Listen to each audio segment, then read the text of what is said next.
Hey guys, Shane here at CrossFit Jeff, helping you go further, faster in fitness. And today, Shane Talks is about the little things done great. I was having a conversation with a friend of mine about how sometimes when we focus our attention on too many things, we sometimes can give a poor effort too many things. And that's the issue. We're focusing on too many things, therefore we give a poor effort on many of those things. And a book I read maybe about 2.5 years ago called The One Thing was a book that really pushed me in the direction of trying to focus on doing one thing greatly and making that one little thing that you do so great that nobody can question your greatness on that thing. There's no doubt, there's no error, there's nothing about that one thing that you haven't finalized or finished or known or mastered. And then moving on to your next thing. And now this is something that we can struggle with, and this is something that we can't always do. Sometimes we need to be focused and moving on many things and accept that we're probably only able to accomplish a small amount of these many things well, and the rest of the stuff will have to take time or we'll have to come back to it. But today is a reminder to myself. Today is a reminder to myself that I'm going to share this conversation with you guys, and what I want to focus on is trying to get us to do that one thing great. So what I want you to do this week, now, whatever, today, tomorrow, I want you to pick one thing only. That might be paying more attention to your loved ones. Husband, wife, child. Don't have those things, maybe auntie, brother, mum, dad, whatever. And doing it greatly. Doing it so greatly that they are 100% aware of what you're doing. Now, that's one example. An example might also be with your fitness. Pick one thing. For me, it's about, and I never do this, which is run. And if anyone who knows me, before COVID, before this period of lockdown, I would never run. I would row, I would bike, I would ski. I would burpee, I would double under, I would box jump. I would do every other cardiovascular movement that we have here, but I would not run. And it wasn't because I didn't like it, I just didn't feel comfortable doing it. I couldn't do it well, so I chose to avoid it. I'm always back of the pack when running comes around. Moving my ass around the river felt like it took an eternity. Not that I ever really did I would walk most of it. I think I had lived in Penrith since I was 20, so almost 15 years, and I think I'd only ever walked the river, and I'd done that a handful of times at best, if two or three. And anyway, I started to do that I started to have this idea to do the one thing great, Shane. Like, what is great? And don't let other people's definition of great deter you. Because if I was to ask someone who runs well, are my times great? They honestly couldn't tell me that my times were great, because they're not great compared to the best runners and the runners who do this for a profession. They are good and they are okay, but they are not great. But what I need to remember to block out is everybody else's opinion of great and trust my own interpretation of great.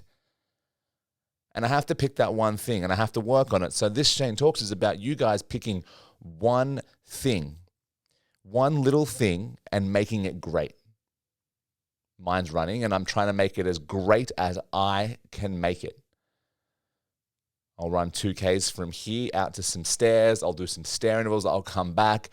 And for me, what defines a great run was when I did the run without stopping, for one, normally about 5Ks. I felt good at some point along that journey. So normally the first kilometer, I don't feel fantastic. At some point, I do feel great, therefore tick the box. And when I get back, I had this elation, this mood change, this shift of energy in my body, in my soul, in my brain that makes me feel better than when I started. And until that starts to not happen anymore, I'm going to keep running. I also want you to focus on, if you're going to do that, now, if you can do this and you are listening to my Shane Talks, please do me a favor, tag me in this stuff. I don't say all this to have no interaction. I say this so I can see what you're doing. So whatever it is, it might be cooking a meal every day. Look, just one great meal, and don't compare yourself to Gordon Ramsay or Jamie Oliver for greatness there. That's not what you're trying to do. You haven't done 50 years of cooking. You're not going to be able to compare with them. What you need to do is, what is great defined by you? Exercise is simple, right? And a lot of people get overwhelmed because they're not doing this great workout in comparison to a CrossFit Games athlete or an Olympian. They're comparing their times on a 100-meter sprint and a 400-meter run, or a 1 kilometer or a 5K time on people who do this for a living. And they're worried about, okay, well, it's not that good, so it gets me down. I want you to compare great with what you understand is great without hanging on to those preconceived stories and beliefs of greatness from others. Don't let their job, don't let what they've done affect your ability to decide what is great. You decide what is great. You pick those characteristics and then you tick those boxes. I also want, if you want to play along, you to focus on some gratitude. That's something that I forget. And the other day I was laying in bed and I was so grateful to have a doona and a bed. I know that sounds like, oh, yeah, of course it was. It's so woke of you, Shane. You know, you have a bed. How amazing. No, what I'm saying is I forget sometimes how lucky I am and how lucky we are. And to have a bed to lay in and to have a doona that kept me warm and to have a pillow, like, it's just amazing. There are people out there that don't have that. And they are doing it tough. And, you know, we might be doing it tough, and that's still valid, right? We still might be doing it tough in areas of our life that don't revolve around beds and pillows. It might revolve around other things in our life. But that doesn't mean that we can't show gratitude for the things that we've got. That doesn't mean that we can't, for one moment, just stop and say, hey, you know, we've actually got it pretty good here. And showing that gratitude there is really important. The other thing is about appreciation of, like, what you've been able to create. An appreciation of the life you've created so far. I've gone through a whole bunch of things in my life that weren't great. I've gone through a whole bunch of things in my life that were great. And I have a combination of these things that have created an appreciation for life that I have today. And I am appreciative of all of the things that I've gone through. And all of the things that I've gone through have given me a lesson, a warning, or a gift, right? And I've now used that to have what I've got today and to be able to help maybe others understand that, and to maybe help my friends and family understand that. And that appreciation for me is sort of building up inside. And I think it's important to get that out there and to understand it. And the last thing is a positive difference. Is there a way today, this week, that you can make a positive difference in somebody else's life? You'd be surprised at the smallest thing. And what reminded me of this, and why I'm bringing it up for you guys and why I'm sharing this story with you, is because I messaged a friend of mine. I just messaged her out of the blue. I just said, hey, how you going? I know things are tough. I just wanted to check in on you. That's pretty much all I wrote. I try and do this a lot, actually, because I care, but also because I know that I would want someone to check in on me. And the response I got was, you have no idea how much you just spent sending a message to me and asking me how I'm feeling actually made a difference in my day. It changed the day for them. It made them feel appreciated. It made them feel grateful, and they had gratitude in their world for the small positive difference that I tried to make in their day. And so I pushed the challenge out to you guys that are listening and watching to try and make a positive difference in someone's life without wanting something back. And if you get something back, share it, because what I hate is when people do something that's good and that's positive and they share it with the world and everyone goes, oh, you just wanted an award for that. You wanted acclamation. You wanted something where someone would be like, oh, good on you. Do you want a medal? No, I guess the idea of sharing what you do that's positive shows that other people can do it too, because we forget. And it's a reminder. It's a reminder that we have the power every single day to have a positive effect on others around us. And that if I'm watching a whole bunch of other people do that, I'm going to do that too. It's exactly how the social environment works. If everyone's posting a photo of, I think it was something happened in Paris. I really can't remember. It was significant. It was quite traumatic. And everyone started changing their display picture as the picture of the Eiffel Tower, and it had maybe the French flag. And this swept the entire social media platform of like Facebook at the time. And it just reminded everybody to support, I think there was a shooting, or maybe a terrorist attack.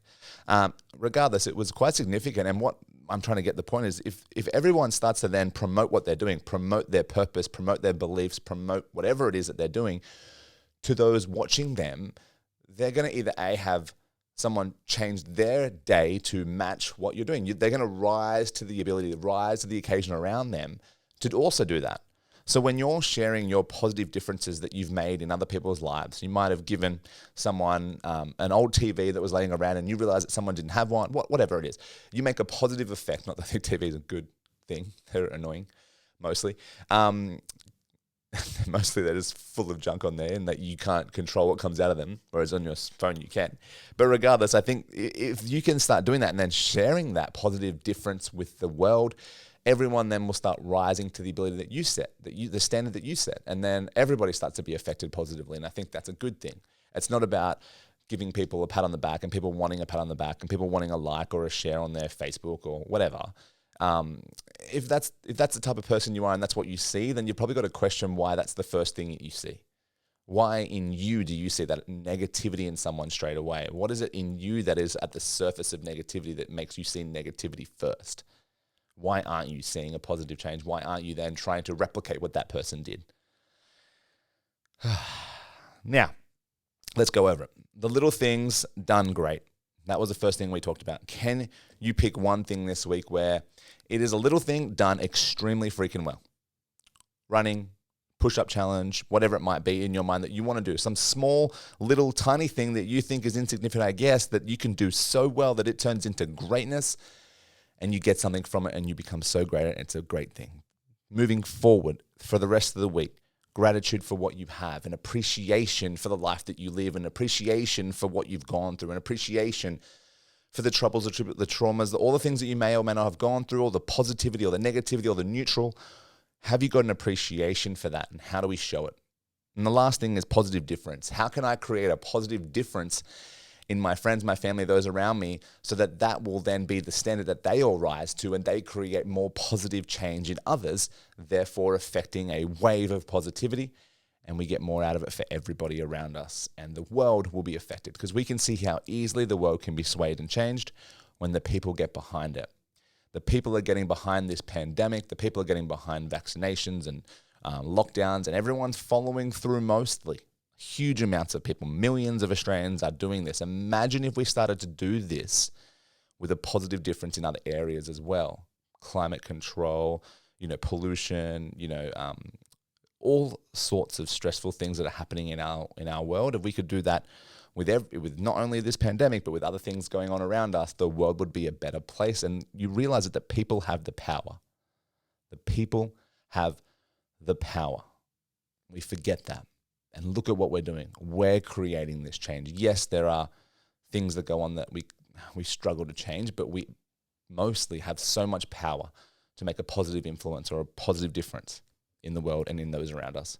So that's it for Shane Talks. Hopefully this made sense. Hopefully you got something out of it. And I really do want to hear back from you. So if you did listen and you did enjoy it, make sure you reach out and contact me and let me know. Until next time, guys, I'll see you when I see you.